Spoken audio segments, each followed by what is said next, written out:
Para dar inicio al recorrido de esta gran experiencia, es necesario comenzar por la adquisición de la lengua materna. Desde mi experiencia, puedo decir que en mi memoria no hay recuerdos concretos acerca de cómo aprendí mi lengua materna. Lo siento como si ya estuviese programado para ser así, para tener esa capacidad. Mi mamá me cuenta que a los 8 meses yo comencé a pronunciar palabras y que desde antes balbuceaba, siempre que podía, intentando imitar los sonidos y las palabras que escuchaba a mi alrededor, ya que siempre estaba rodeada de mis familiares, los cuales me cantaban y hablaban directamente como si yo tuviera la capacidad para establecer una conversación. Teniendo en cuenta esto, es posible relacionar mi experiencia con lo siguiente. En la enseñanza-aprendizaje de la lengua materna, la familia también debe estar orientada acerca de la importancia de hablar con sus hijos, de exigir la articulación y pronunciación correcta de los sonidos del idioma, corregir los errores de emisión de vocablos, ofrecer vivencias y experiencias. Colomé Fernández, 2017, página 143. El primer contacto del lenguaje que tiene el niño en su vida es en la familia, por lo tanto es crucial su papel en el desarrollo de esta. La estimulación que brinda la interacción es la mejor manera de acercar al niño a su lengua materna.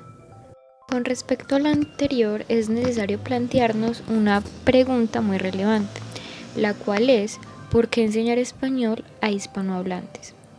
Es importante tener en cuenta que el lenguaje abarca muchas dimensiones. La comunicación se centra primordialmente en la capacidad del habla y la escritura. Por esto los hablantes se enfocan en desarrollar esas habilidades, las que les permiten comunicarse. Sin embargo, existen muchos otros conocimientos y destrezas que como hispanohablantes debemos adquirir, entre ellas la gramatical, la sintáctica, la semántica, que a su vez reforzarán la oralidad y la escritura. De esta manera viviremos la lengua española desde sus raíces, siendo conscientes de que la palabra hablantes encierra muchas más habilidades que el habla.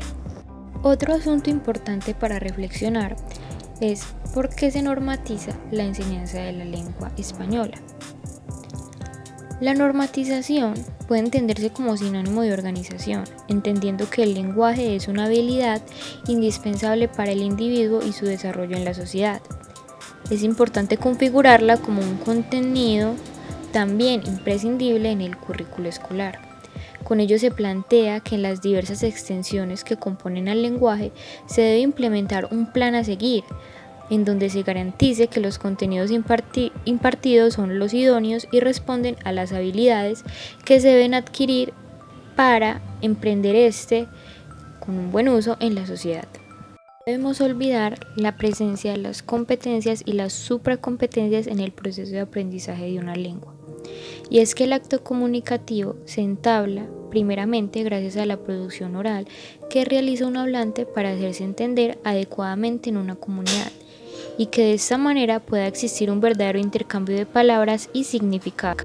En el proceso de aprendizaje de una lengua materna, una segunda lengua o una lengua extranjera, debe desarrollarse un factor determinante, sin importar cuál sea el idioma que estamos adquiriendo: la competencia comunicativa. Es esta la que permite la interacción con los demás hablantes y demuestra un adecuado uso del lenguaje. Si nos centramos en una competencia lingüística con base a una comprensión gramatical y estructural del lenguaje, ignoraríamos la interacción social que está inmersa en la comunicación. Por eso, la competencia comunicativa se compone por otras subcompetencias que se refieren a las habilidades como el componente sociolingüístico, el lingüístico y el pragmático. Estas destrezas dan paso a la competencia comunicativa. Es así como un conjunto de saberes y capacidades trabajan al unísono para desarrollar una competencia. Sabemos que la cultura está arraigada directamente al lenguaje. Es por ello importante que en el aprendizaje de un idioma intervengan factores que valoren la diversidad social que hoy en día encontramos en los hablantes.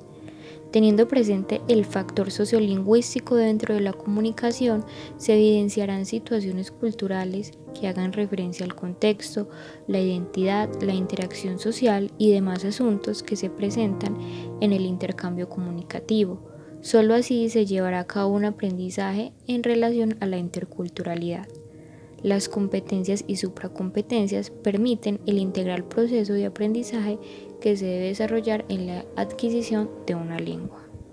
Existen diferentes escenarios por los cuales se puede dar el aprendizaje del español. El primero de ellos es el español como lengua materna, el segundo, español como segunda lengua, y el último, español como lengua extranjera. Es así como existen grandes semejanzas y diferencias entre la enseñanza del español como segunda lengua y como lengua extranjera. Como principal semejanza entre ambos procesos es posible resaltar el hecho de que se pretende adquirir el mismo idioma, el español, el cual cuenta con una gran diversidad de palabras y modismos que se derivan de la cultura. A nivel estructural, es un lenguaje que posee una gran complejidad debido a las conjunciones y diversos tiempos verbales que se manejan. Una diferencia relevante es que, como segunda lengua, el proceso de enseñanza se torna más cercano, porque su influencia puede estar más presente geográficamente o incluso a nivel cultural, mientras que como la lengua extranjera presupone enseñar el lenguaje prácticamente desde cero, es necesario acercar a los alumnos a su composición. Otra diferencia es que los recursos que tiene como L2 pueden ser más prácticos debido a que en el mismo país se ejerce el idioma. Por el contrario, como lengua extranjera, se cuenta con un mayor reto, puesto que se debe presentar el lenguaje y conectarlo con los modos de vida que allí los hablantes tienen. Se deben utilizar estrategias llamativas y sobre todo comprensibles. En cuanto al papel del maestro, podemos decir que si bien es cierto que en todo proceso de aprendizaje de un idioma se debe contar con una comprensión a nivel estructural que posibilite el adecuado uso gramatical, en el papel del maestro esto no sería lo más relevante. Como punto de partida, el maestro debe encargarse de que los estudiantes se interesen por aprender la lengua que están destinados o que necesitan aprender. Por ello, debe de existir una motivación. Y si estos lo conciben como un conjunto de palabras abstractas que cumplen un fin mecánico, no podrá llevarse a cabo un aprendizaje significativo de la lengua. La principal tarea del maestro se refiere a presentar el idioma como una lengua viva, que les brinda la posibilidad de expresarse con otras perspectivas y le brinda otras formas de ver el mundo. Por eso, es necesario empapar a los estudiantes con cultura, costumbres, contextos y rasgos sociales que permitirá que se cree un lazo con su propia realidad. Asimismo, es importante identificar la gran diferencia que existe entre aprender el español como lengua materna y lengua extranjera. El nacer y crecer escuchando, percibiendo y viviendo el idioma español a lo largo de todo nuestro desarrollo nos hace tener la capacidad de comprender una lengua materna que, si bien es compleja, también es cercana y palpable. Es decir, no somos conscientes de su estructura gramatical, sino que a través de la escucha y la imitación la adquirimos fácilmente debido a la edad y la plasticidad del cerebro. Por otro lado, cuando se tiene una edad más avanzada y se desea aprender el español como lengua extranjera, no es posible contar con las mismas condiciones en cuanto a entorno, contexto y plasticidad del cerebro. Al ser conscientes del aprendizaje, al tener que recibir una instrucción, el proceso de aprendizaje cambia totalmente. Las herramientas y los métodos recorrerán tanto el aspecto lingüístico como el sociolingüístico, pero las condiciones del entorno serán más enfocadas al reconocimiento estructural para luego pasar al uso. En este punto es importante darle visibilidad a la diversidad del lenguaje. Por eso, aquí nos vamos a encontrar con la lengua de señas. Y es que la lengua de señas, como su nombre lo indica, es un idioma que se aprende como cualquier otro, a excepción de que las señas son el factor principal de la comunicación.